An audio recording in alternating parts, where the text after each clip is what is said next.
Perfection is the enemy of greatness. For me, this has definitely been a hindrance in my life.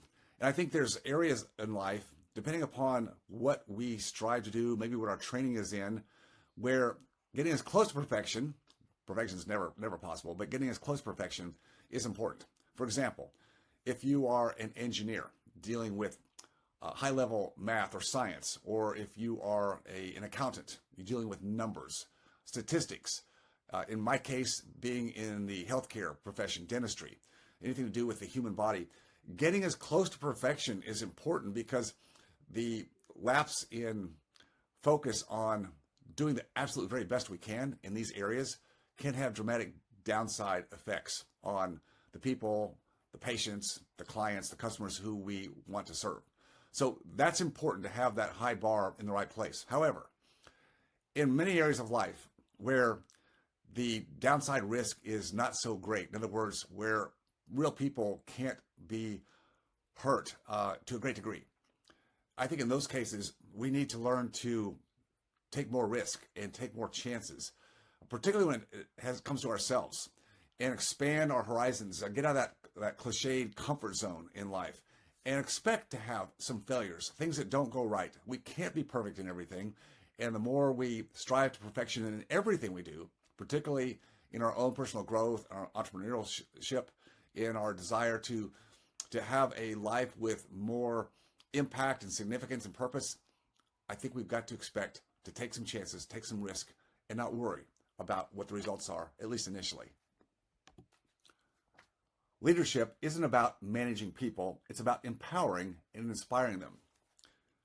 This is also, I think, an area that many of us, especially in our early years in life, we think about having to manage a lot of things or manage people. And managing people, I think, only gets us a certain amount of results in life.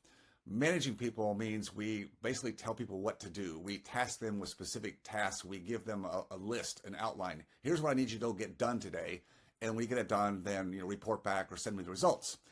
And the downside of that is that we can't really grow. We can't grow a business. We can't grow the impact of that business to more people or to a deeper depth. And we can't grow our people. And if anything, when we're in a business or we're leading a business, we are about growing people, because that's what in turn impacts the people, the customers, patients, clients that we want to serve, is through our people. We don't do it all ourselves. We know that. You've got to have people around you to do what you want to do and do it well. So if we're trying to manage and really overtask people and stay on top of them to see what they're doing, that never really gives them a chance to really expand and empower them to own the outcome.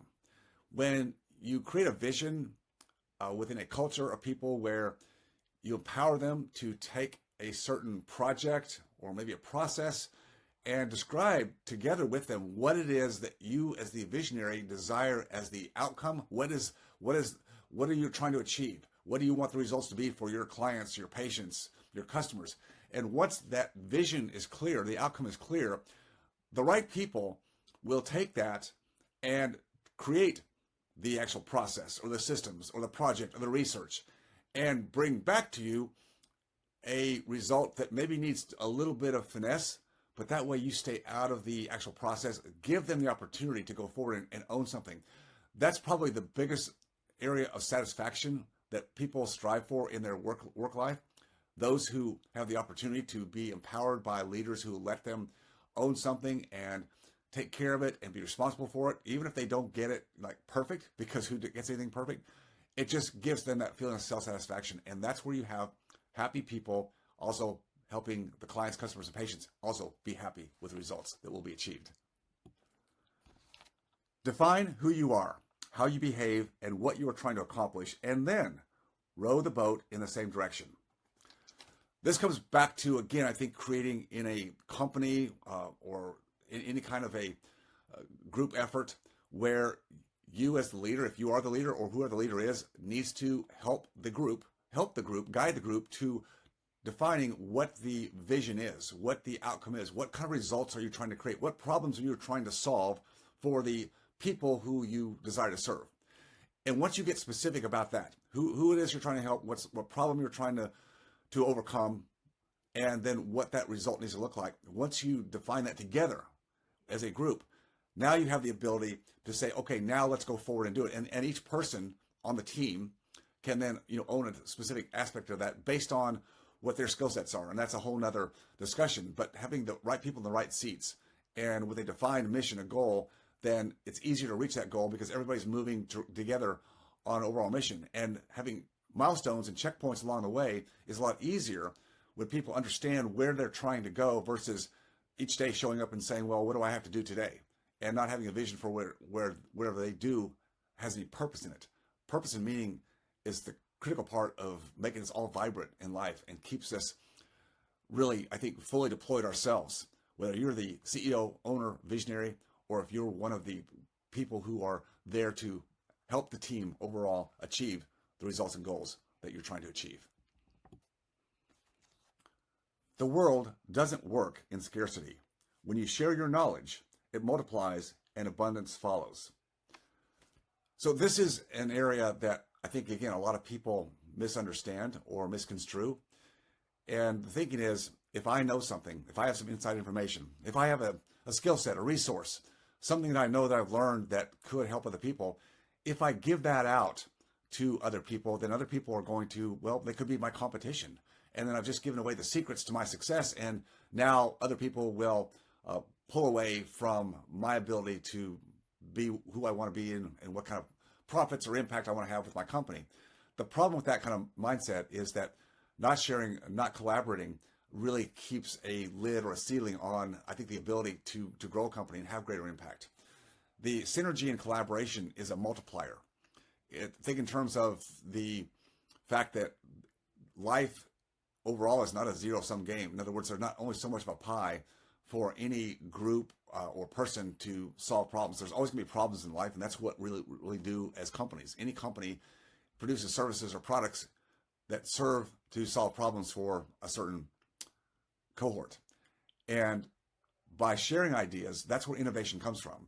So if you have an idea and it's served well for you and you share that with other people, even within your own industry, somebody's going to pick up on that and say, great idea, and then take it back to their laboratory, which is their business, and say, what can we do to take this already great idea that John Smith gave us through his willingness to be open and share? What can we do to even maybe take it to another level, or even within that company, twist and turn it and innovate it to something else? This is how the world and technology in all areas of life expands, by sharing information and not keeping it within the walls of one's own knowledge base. The most unselfish thing that you can do is make sure that you get up a little bit earlier, maybe 15 minutes, and take care of your mind, your body, and your soul every single day. I think the last thing that most of us as entrepreneurs do is self-care. We feel like we're built to be that John Wayne individualist, that rugged individualist, that we can take on everything in life because that's just how we've been built. And I'm not saying that's a bad characteristic, but the problem is eventually that demeanor of just trying to take it all on yourself and not look out for yourself. It's kind of like, in the airline industry, you're always told to put your oxygen mask on first, then you can help other people. And if you don't take care of yourself, put your oxygen mask on from time to time, take some respite, take care of your mind, body, your soul on some regular basis, then you're eventually going to burn out because no body is immortal in respect to be able to carry on without some kind of respite care. So for me, staying healthy is a composition of taking time every day, as JM laid out here in his kind of motive or mandate, taking time every day, sometime. He says 15 minutes early. That could be it. For me, it's walks. And it's walks with my dog. It's going to the gym where I am physically involved doing something, because physical activity is always important. And that stimulates my mind. And if I'm not being distracted by other things, which I'm not at the gym, which I'm not at my walks with the dog, I can just be open and free. My mind has a chance to really just be more creative and more open. And it's those times that really give me that inner feeling of feeling more complete, more content, more satisfied, but also gives me the resurgence of energy if I need that, to say, what have I learned this week? What have I learned today? How can I take that forward and not only do something better for myself, but also the people I care about, the people I'm trying to serve? So again, be selfish. entrepreneurs out there, be selfish, create that time for you. You deserve it, and you can only have more impact by taking care of yourself. One last quote I'd like to bring to the forefront, and this is from Ariana Huffington of the Huffington Post. She said, "We need to accept that we won't always make the right decisions, that we'll screw up royally sometimes, understanding that failure is not the opposite of success, it's part of success." Again, this goes to all of us, and I put myself in the category of trying to be a perfectionist, like not have failures. I always want to feel like I've accomplished things at a high level, that not that I'm better than other people, but I always wanted the high marks in school, right? And who doesn't? Who doesn't really want to achieve something well and be respected for that? I think that's important. But at the same time, we have to realize that, again, growth, personal growth, whether it's for yourself, individually, for the company, for the impact that you're trying to have, it only comes by trying new things. And very few of us are good right out of the gate of doing new things. There's always a trial period. And maybe some things are not to be pursued, but we don't know that until we try it. Try something. If you try something, it doesn't work, either you make some pivots, you iterate and move a different direction, or you just put that actual thing aside and say, not for me or not now, and go on to something else. But until we put ourselves out there and stop overanalyzing every decision we make, every move we make, we stop overanalyzing, because overanalyzing will just lead to procrastination. Procrastination just lets innovation die.